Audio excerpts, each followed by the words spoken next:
This is the Man in Black, here again to introduce Columbia's program, Suspense.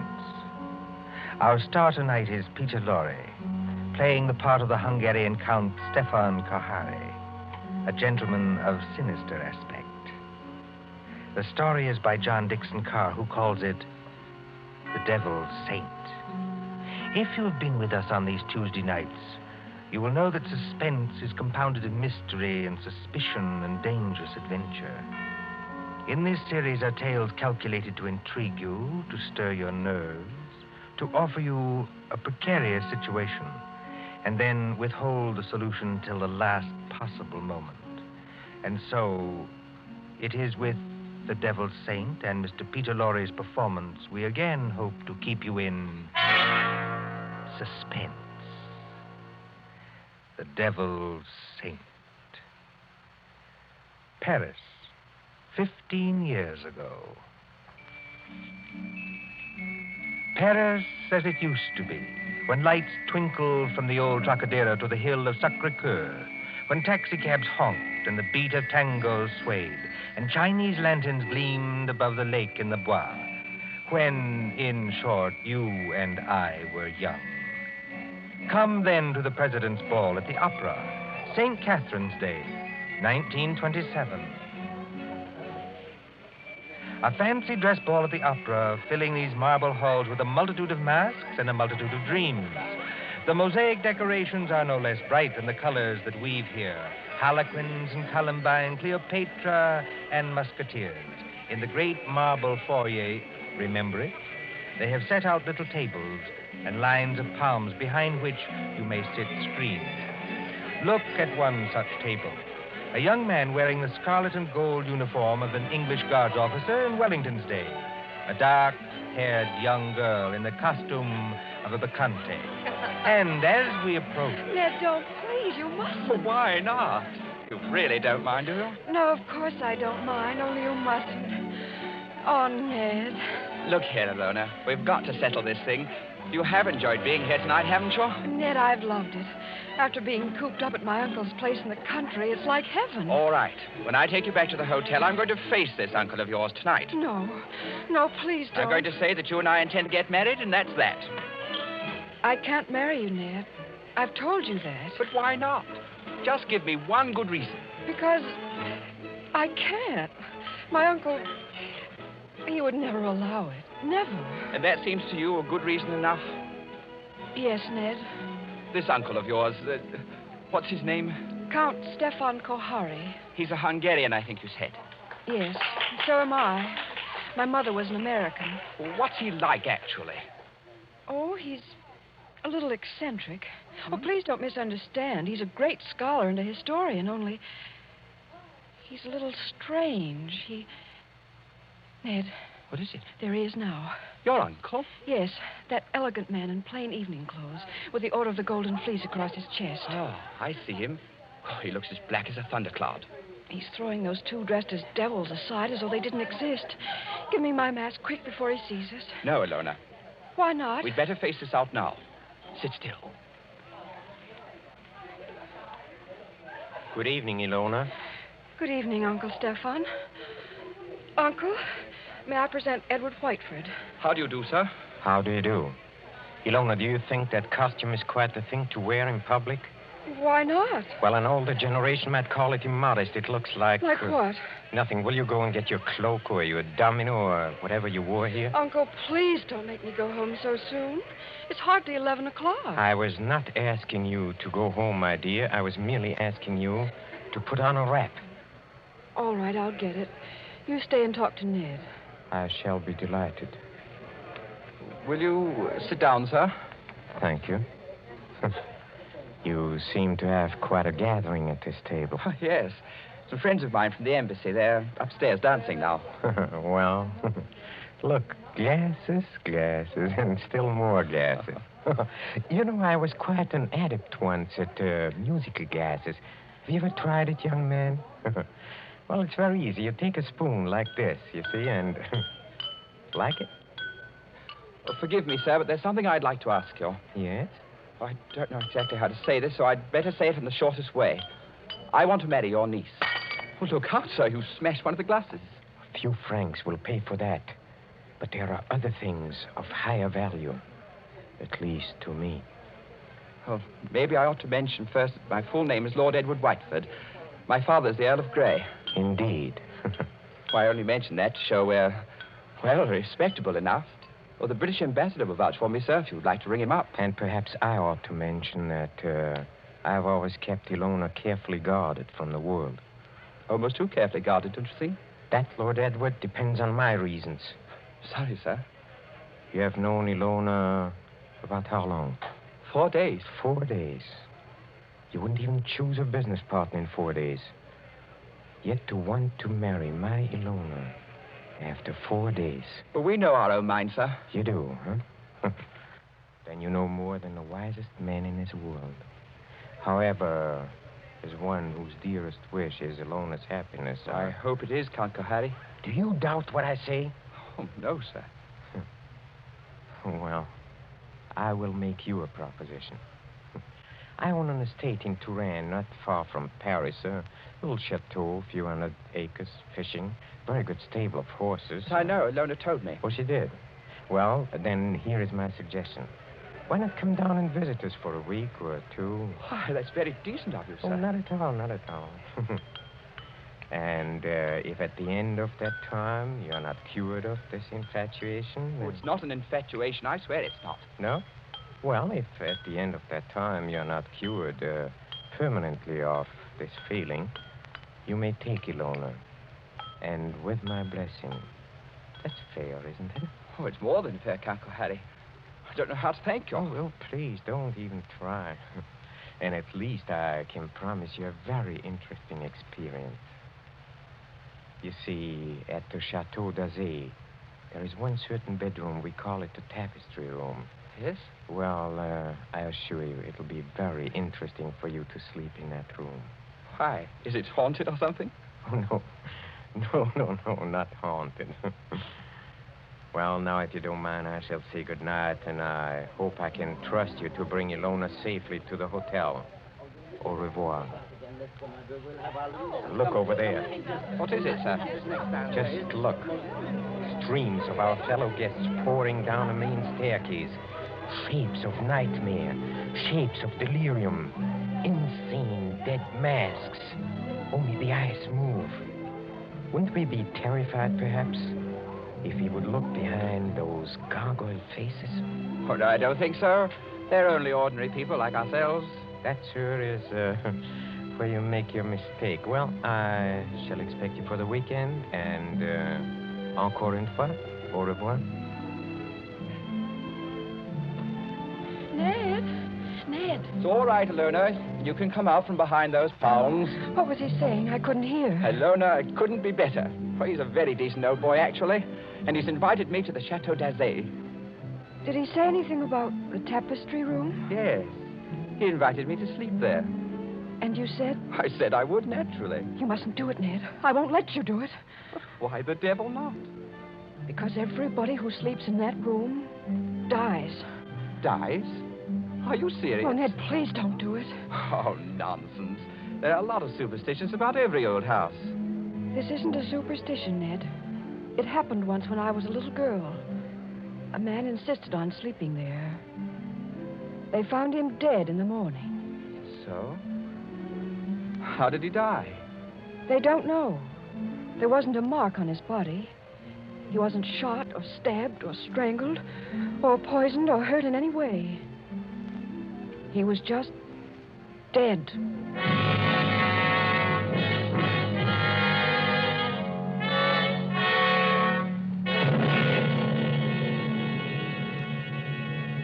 Two nights later, in the province of France now known as Indre-et-Loire, but once called Touraine, the ancient land beloved of Rabelais and Balzac.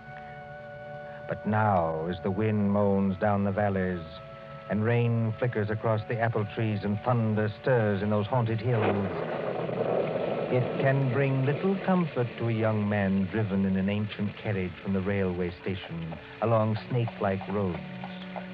To what destination? Ahead, A lift of lightning shows the gray walls and conical slate-roofed towers of a chateau set some distance back from the road. Lights shine from its narrow windows, dimly seen through the rain as... Driver, coachman, Oui, monsieur. is that the Chateau d'Azay up ahead? Oui, monsieur. I will take you to the very door If what? Why do you cross yourself? if I am permitted. What should stop you? Only fear, monsieur.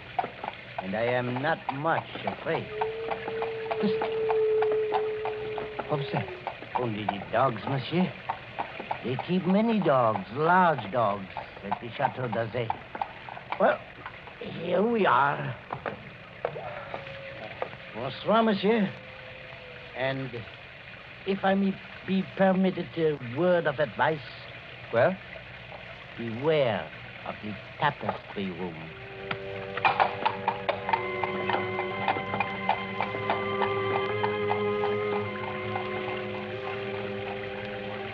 There isn't a bell on this door. There might at least be a knocker.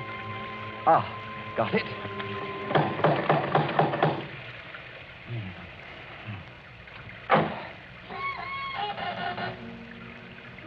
Et alors, monsieur?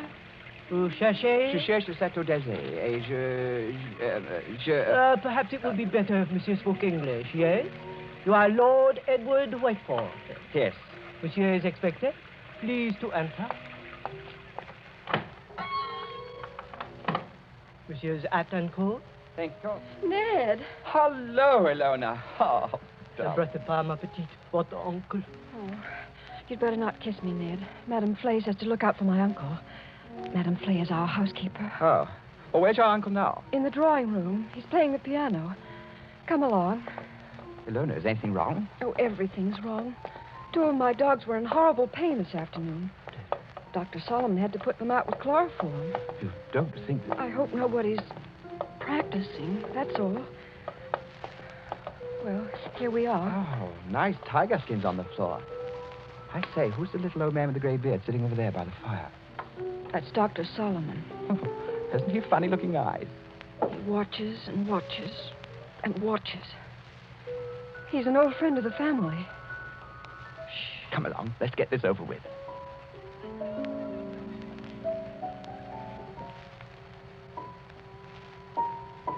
Ah, Lord Edward. Well, I see my niece has anticipated me. Welcome to the Chateau d'Azay. Thank you, Count Harry. Oh, you must be very wet after your long drive. Go up to the fire and warm yourself. Madame Flay, Yes, monsieur? please tell Antoine to take our guest's luggage up to the tapestry room. The tapestry room, monsieur? That is what I said, Madame Flay. Yes, monsieur. By an odd coincidence, Lord Edward, Dr. Solomon and I were just discussing the fate of the last person who slept in a tapestry room. This is not good, my friend. This is against my advice. It's against his advice. Here, Dr. Solomon croaking. This is not good, I tell you. It is the wrong season of the moon. The wrong moon. But there is no moon tonight. It's raining cats and dogs. Don't talk about dogs. Nevertheless, it is the wrong season of the moon. I say no more. Cheerful blighter, that doctor. Don't do it, Ned. I won't be responsible if they make you do it. But look here, Count Harry. What did happen to the last bloke who slept in the tapestry You room? mustn't call him a bloke, sir. He was a very saintly gentleman. The Bishop of Tours. That was some time ago when Elona was only 15 years old, but surely she must remember it. I remember it. The church, said our bishop, has no use for superstitions. Well, he insisted on sleeping there. I made it as comfortable for him as possible, but he was found dead next morning with a crucifix still in his hand. Was it poison? There was no poison, monsieur. No. Here, Dr. Solomon. It's true, Ned.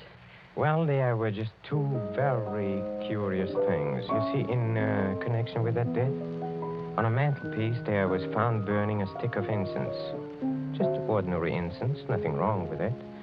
Yes, sir? And under the dressing table, the police found it was an empty jar of ointment. Now, use your wits. A dead man, some burning incense, and an empty jar of ointment. What do you make of that?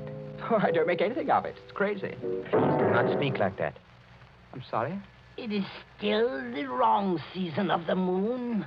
Well, what I really meant, sir, was this. Is there any reason for this story of death? Reason? Any legend attached to the room or anything like that? Yes, there is. Well, sir?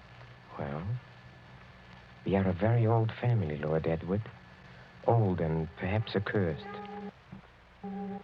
When my ancestors moved from Hungary to France in the 17th century, they brought certain beliefs with them. The old religion. The old religion? Yes, the cult of Diana, the cult of Janus, the cult of freedom and fertility. The witch cult, if you prefer. Oh, now look here, sir. Must we talk about this? Well, you smile, but when I say the word witch, you think of some humorous picture on a Halloween's card. It was very different in the Middle Ages, believe me. Then, my friend, there existed an organized religion which rivaled the church. There were many to worship unashamed at the grand Sabbath.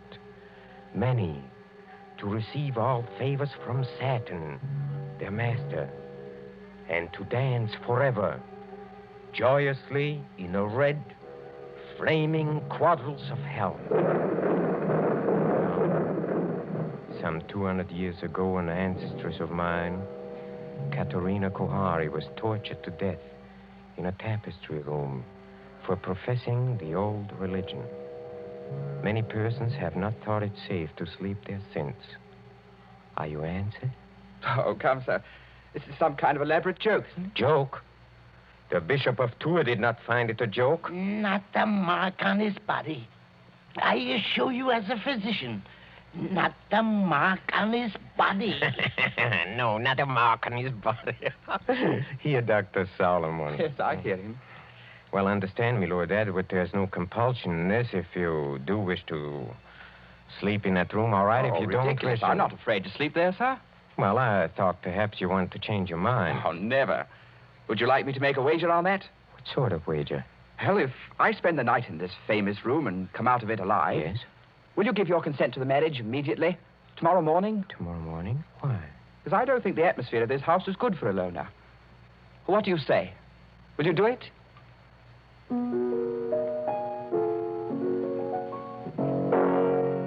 Very well, Lord Edward.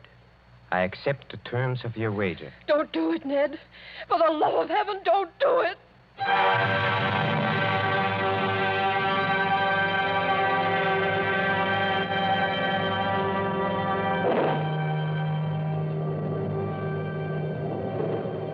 High up in the north tower of the Chateau d'Azay, under the conical slate roof, is the circular room hung with faded tapestries.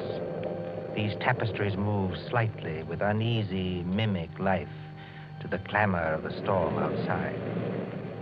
Candles burn along the mantelpiece and beside the great four-poster bed. The flames of these candles waver, too, as the door opens. This is the tapestry room, monsieur. Thank you, Madame Flay. That is the mantelpiece where the incense burned. That is the bed where Monseigneur le Bishop died. Very inviting, isn't it? Will there be anything else monsieur requires? Some sandwiches, a decanter of whiskey? Oh, no, thanks. I had a drink with the Count Kohari before I came upstairs. Bien, monsieur. Monsieur's shaving water will be brought up in the morning, if he requires it. Good night. Venerable Hoppy. Trying to scare a fellow out of his wits just because... Oh, well, they built a good fire anyway. Didn't realize how cold it was. Temperature must have dropped. What's that? It's me, Ilona. May I come in? No, Ilona. Get out of here. That's not very gallant of you. No, I mean, I don't want you exposed to whatever it is. Ned, listen. Are you going to bed, or are you going to sit up all night? I'm going to sit up all night, naturally. Then let me sit up with you. No. Why not? Well, it may be dangerous. Besides, I promised your uncle I'd go through with this alone. I wish you hadn't had that drink with him. Why? He couldn't have done anything to it. It was you who poured it. Yes, that's true, only Listen. What is that? It sounds like footsteps. Yes, but where's it coming from? Seems to be right here in the room. It seems to come from all directions.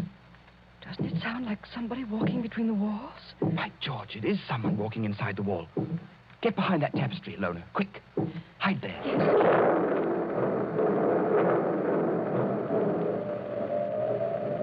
Count Kohari, where did you come from? Oh, forgive me, Lord Edward, for seeming to appear out of the wall and between the tapestries. Like Mephisto appearing to Faust, huh? And this red dressing gown perhaps adds to the effect, too. How'd you get here? A passage between the walls? Yes, exactly. Little device my ancestors for visiting this room. You know, they invented that when its occupant was so unmannerly as to bolt the door. Door's not bolted. You could have walked straight in. But I couldn't have done it unobserved. No. Maybe not. Have you had any other visitors, Lord Edward? No. Are you quite sure of that? Quite sure.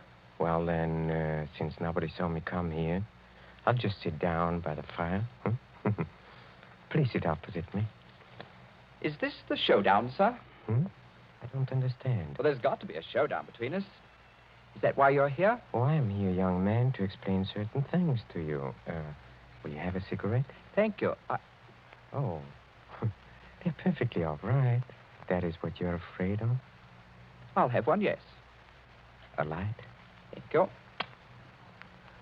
Well, when I was discussing the witch cult a while ago, you didn't appear to think I meant what I said. Do you want a perfectly frank answer to that? Yes? I think you're mad enough to mean anything. What you say, in a sense, is quite true. Seeing an old and inbred family like ours, the mind can crack and the fantasies of witchcraft become as real, well, more real than the living world. Let me give you an example. Go on. The saucer on a table beside you is Ming porcelain. It was once owned by Katerina Kohari, a martyr of the old religion. Yet you are using it as an ashtray. Oh, I beg the witch lady's pardon. I'll blow off the ash. Well, that's a very dangerous remark, sir. Don't you understand that the worship of evil can be as strong and compelling as the worship of good?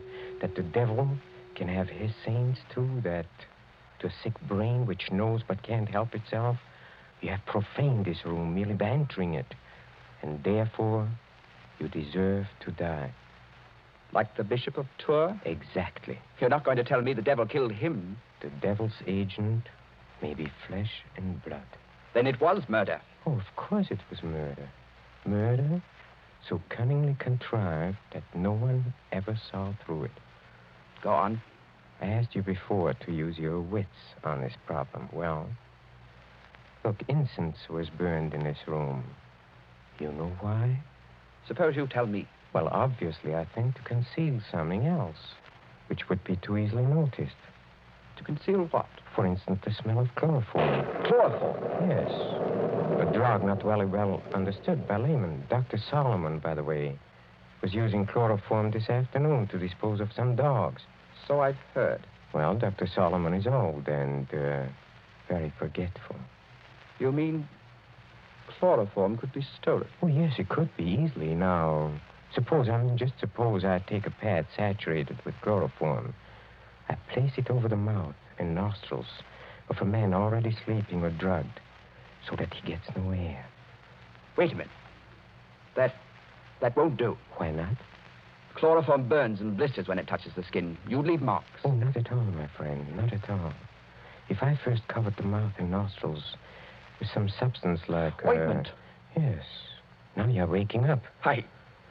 Now observe what follows. In a few seconds, unconsciousness. In 2 minutes or 3 minutes, death. Certain death, yes. Oh, but chloroform, you see. It evaporates very quickly. There is no trace in the stomach since nothing has been swallowed. Well, delay your post-mortem for 24 hours. Very easy matter in these country districts, and no trace remains in the blood. Murder without a mark, Lord Edward. Murder without a mark. You can't do it, Count Kohani. There's one thing you're forgetting. What is that? I'm not sleeping and I'm not drugged. Oh, yes, you are. How? When? In the cigarette? No. In a drink you had with me. What was it? Morphine. And you've had enough to put 3 men to sleep. See, that's it. Well, try to get up. I'll do it. I'll do it. You see? You've knocked over the fire irons. You'd have been in a fire yourself if I hadn't caught you. Take your hands off me. Just as you please. If I could reach that bell pull. Well, but you can't. Well, better sit down again. You murdering lunatic. So that's how you killed the Bishop of Tours. And that's how you're going to kill me. Who, I? Well, you don't think I killed the Bishop of Tours? Didn't you? You fool. I'm not trying to kill you. I'm trying to save you. Dr. Solomon. Yes, monsieur. Well, come out. Come in the room. Come out and be my witness. Yes, monsieur. I shall always guard the family honor, even when I guess how men die. This young man evidently thinks I've been talking about myself. Am I, in a popular parlance, insane? Oh, monsieur. Heaven forbid. I have never known a saner man. Have you any notion, Lord Edward, why I brought you to this house? You would never have believed me if I had merely told you. So I had to bring you here to show you. Show me what? What? Look at the tapestries. Come out of there! Behind them. Come out of there! Hey, come out! Ilona! Yes, Ilona. Why do you think I've kept Ilona so well guarded from the world? Why, at a fancy dress ball, for instance, did I object to the costume of a medieval witch whose dogs were poisoned so that chloroform should be brought? Who poured the drink drugged with morphine? In the devil's name, what are you trying to tell me? It was Ilona. She's been helplessly, hopelessly insane for more than 10 years.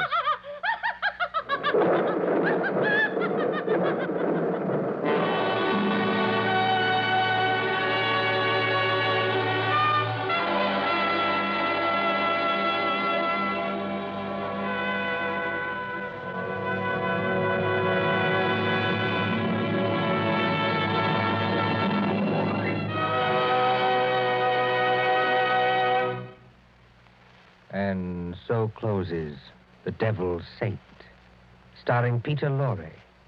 Tonight's tale of suspense. This is your narrator, the man in black, who conveys to you Columbia's invitation to spend this half hour in suspense with us again next Tuesday.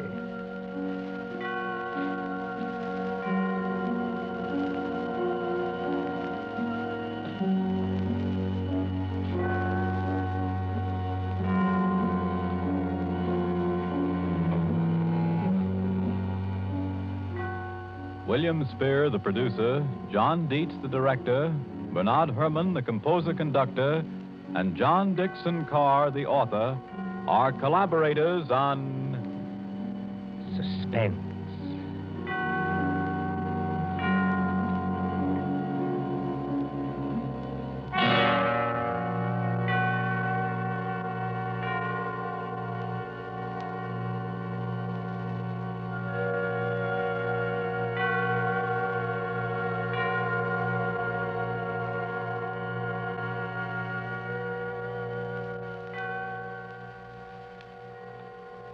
This is the Columbia Broadcasting System.